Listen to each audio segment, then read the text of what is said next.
Bismillahirrahmanirrahim. Assalamualaikum warahmatullahi wabarakatuh. Perkenalkan, nama saya Farah An-Nisa dengan NIM D101211 dari kelas PWKA Universitas Hasanuddin akan memaparkan materi kelembagaan dalam masyarakat maritim.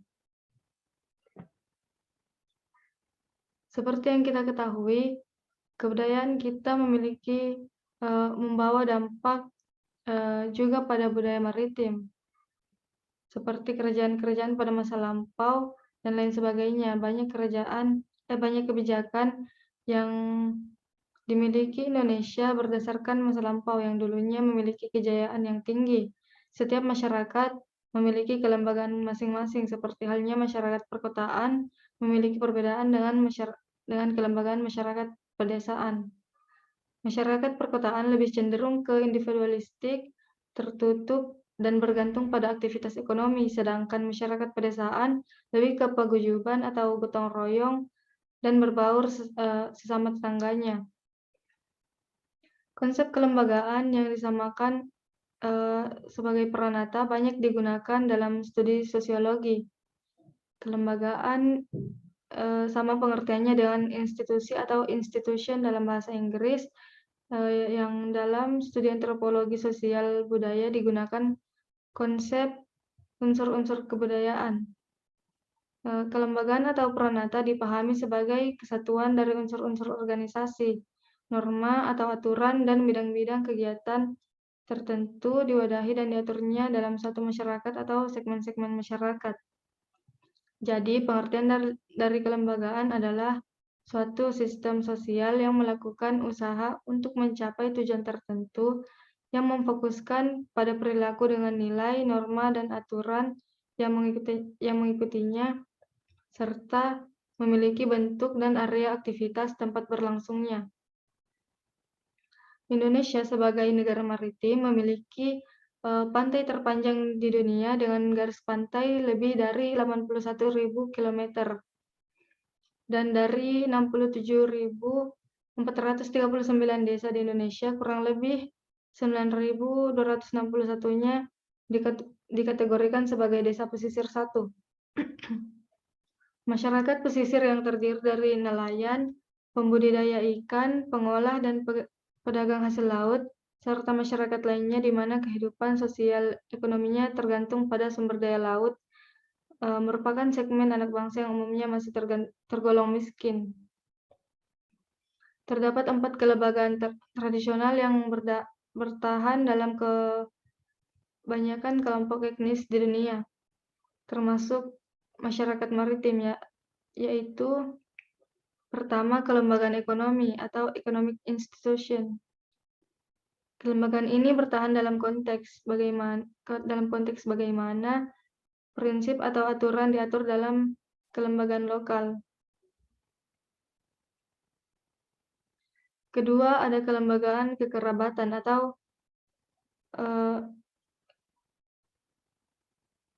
domestic institution. Seperti yang kita ketahui bahwa masyarakat memiliki budaya kekerabatan yang berbeda dalam mengapresiasi keberagamannya seperti perkawinan dan lainnya.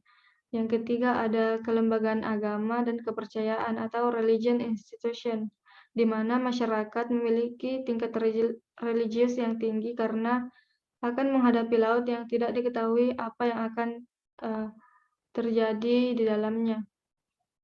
Yang keempat, ada kelembagaan politik atau political institution, yaitu bagaimana strategi dan aktivitas dalam menangkap ikan, berinteraksi, dan aturan dalam menangkap ikan dan bertindak dengan orang lain. Setiap kelembagaan tadi merupakan kesatuan dari unsur-unsur organisasi atau kelompok, sistem norma atau aturan, dan tindakan terpola. Keempat kelembagaan tadi ini saling terikat secara ketat dan fungsional, membentuk satu kesatuan kelembagaan kebaharian yang utuh. Hal ini akan menjadi acuan dalam melakukan hal-hal dalam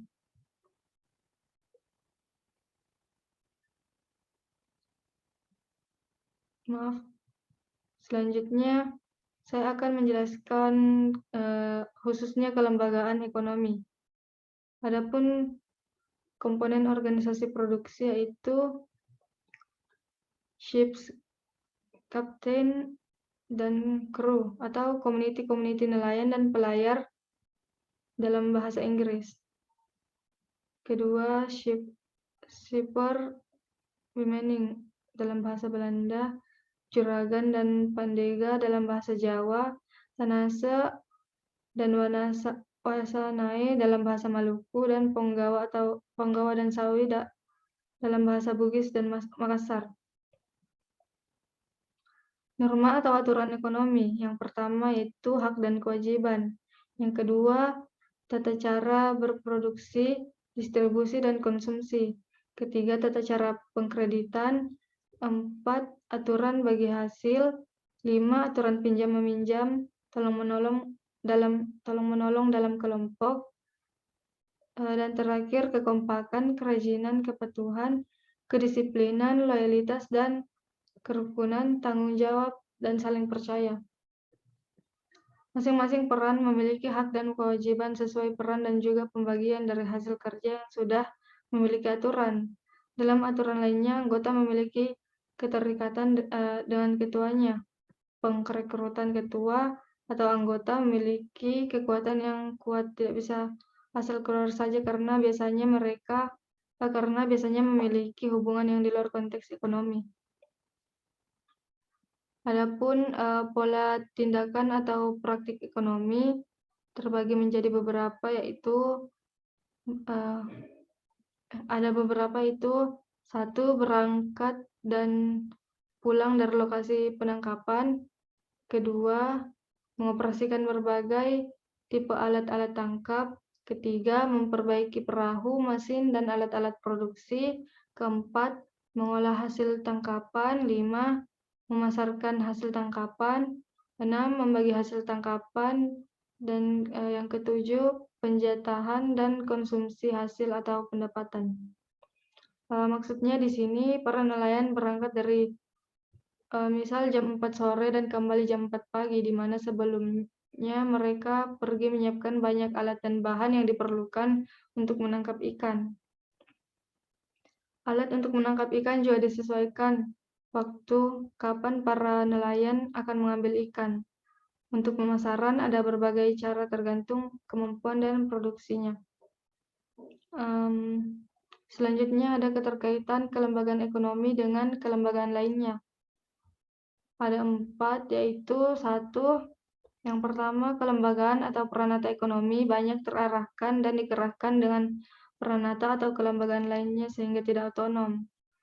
Kedua, dalam penyediaan anak buah atau anggota kelompok direkrut dari anggota kerabat, orang sekampung atau sedesa, dan lain sebagainya.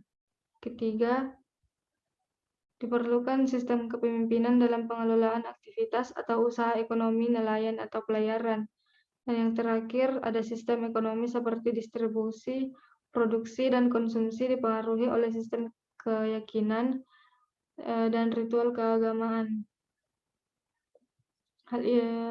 Kelembagaan ekonomi ini berkaitan dengan kelembagaan itu tadi, agama.